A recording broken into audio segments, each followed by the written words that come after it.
అలాగే వేదిక ముందున్న ఉద్యమ నాయకులకు, పెద్దలకు, ప్రతి ఒక్కరికి కూడా బీసీ ఉద్యమ అభివందనాలు తెలియజేసుకుంటూ, నిజానికి ఇవాళ ఒక మంచి కార్యక్రమాన్ని ఏర్పాటు చేసిన మిత్రులందరికీ కూడా ప్రతి ఒక్కరికి కూడా అభినందనలు తెలియజేసుకుంటూ, నిజానికి కూడా ఇవాళ ఎంత బాధాకరమైన విషయం అంటే భారతదేశంలో చెట్లకు, పుట్టలకు, అడవి జంతువులకు కూడా లెక్కలు ఉన్నాయి, కానీ మన బీసీలమైన మనుషులకు మాత్రం లెక్కలు లేవు.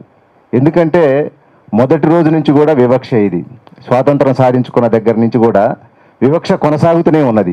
ఈ వివక్ష ఎంతగా కొనసాగుతుందంటే కనీసం మన లెక్కలు మనకు కూడా చెప్పే పరిస్థితి లేని విధంగా ఒక వివక్ష కొనసాగుతుంది.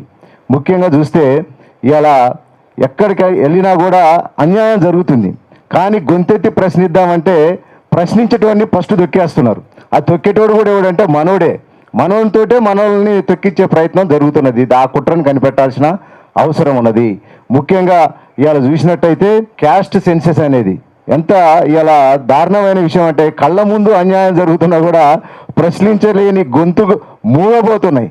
మనల్ని ఎట్లా మార్చారంటే అసలు ఇక సైలెన్స్, ఏం మాట్లాడొద్దు, మీరు ఏం చేసినా కూడా వినకుండా ఉండాలని చెప్పి విధంగా తయారు చేసిర్రు మనల్ని. ముఖ్యంగా ఇవాళ మనం ఒకటి గుర్తించాలి, ఇవాళ మన ప్రధానమంత్రి గారు బీసీ అని చెప్పుకుంటున్నాడు. నిజంగా బీసీ అయితే కులగణన ప్రస్తావన ఎందుకు పెట్టట్లేదు? మార్పు చేయబడ్డ బీసీ ప్రధానమంత్రి గారు ఒకప్పుడు ఓసీ కులంలో ఉన్నారు. ఆ ఓసీ కులం నుంచి వచ్చిన బీసీగా మార్పు చేయబడ్డ వ్యక్తికి బీసీ కులాలపైన ఏం ప్రేమ ఉంటుంది? ఎందుకు ప్రేమ ఉంటుంది? అందుకే ఈ బీసీ కులాల లెక్కలు ముందుకు రావు. నిజంగా కూడా అంటే నేను దాదాపుగా యూనివర్సిటీకి వచ్చి 1998, దాదాపుగా 28 సంవత్సరాలు అవుతుంది. డే 1 నుంచి కూడా అబ్జర్వ్ చేస్తున్నా.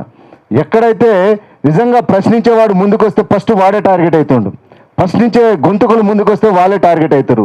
వాళ్ళని నలిపేస్తే ఇక వాళ్ళకి అడ్డే లేదన్నట్టుగా అవసరమైతే హత్యలు చేస్తారు, అవసరమైతే అవమానపరుస్తారు, అవసరమైతే సంఘ బహిష్కరణ కూడా చేసే ప్రయత్నాలు జరుగుతున్నాయి. అంటే కళ్ళ ముందు జరుగుతున్నాయి. మనకు పెట్టిన పేరు కూడా బ్యాక్వర్డ్ క్లాసెస్. సైకలాజికల్గా మన బ్రెయిన్ ఎట్లా చేశారంటే చేతగాని మనుషులుగా తయారు చేసే పరిస్థితి ఉన్నది. అసలు బీసీలు అంటే బిగ్గెస్ట్ క్యాస్ట్, బీసీలు అంటే బ్రేవ్ క్యాస్ట్. కానీ మన పరిస్థితి ఎట్లయిపోయిందంటే మనుషులు ఉన్నాం కానీ మన మనుషుల లెక్క తయారయ్యే పరిస్థితిని దాపురించింది. ఈ వ్యవస్థలో అత్యంత భయంకరమైన వివక్ష ఎదుర్కొంది ఎవరంటే బీసీలే. కాబట్టి మేము ఒకటే చెప్తున్నాం, ఉస్మానియా వేదికగా అనేక ఉద్యమాలు చేసినాం, అనేక పోరాటాలు చేసినాం.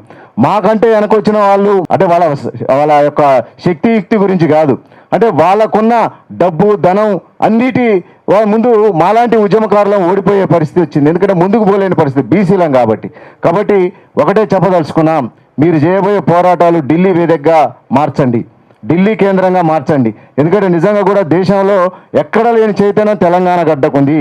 ఆ బీసీ చైతన్యాన్ని ఇక్కడి నుంచే మనం యుద్ధ నినాదాన్ని, యుద్ధ సైరన్ని మోగిద్దాం. తెలంగాణ అంటే బీసీల ఉద్యమానికి అడ్డా. ఇవాళ బీసీ జన్జెడ్ ఎట్లా ముందుకొచ్చి పోరాటం చేస్తుందో అదేవిధంగా మన యువతను కూడా అందరినీ కూడా చైతన్యపరచాలి. యూనివర్సిటీలు తిరుగుదాం, అక్కడ యూనివర్సిటీలను అంటే ప్రభుత్వ కాలేజీలను, డిగ్రీ కాలేజీలు అన్నింటిని కూడా చైతన్యం చేద్దాం. మీరు ఒక యాత్రలాగా పెట్టండి, మీరు ఒక బస్సు యాత్ర పెడతారా, ఇంకేదైనా యాత్ర పెడతారా పెట్టండి, మేము కూడా మీతో పాటు కలిసి నడుస్తాం. మన వాళ్ళని మనం చైతన్యం చేసి ముందుకు తీసుకుపోయినట్టయితే ఖచ్చితంగా కూడా దేశవ్యాప్త ఉద్యమంగా మారినప్పుడే మన హక్కులు మనకు దక్కుతాయి, మన అవకాశాలు మనకు వస్తాయి. కాబట్టి ఆ దిశగా మీరు చేయబోయే పోరాటానికి ఢిల్లీ జంతర్ మంతర్ వేదికగా మీరు కార్యక్రమం తీసుకుంటారని ఇంతకుముందే చెప్పారు.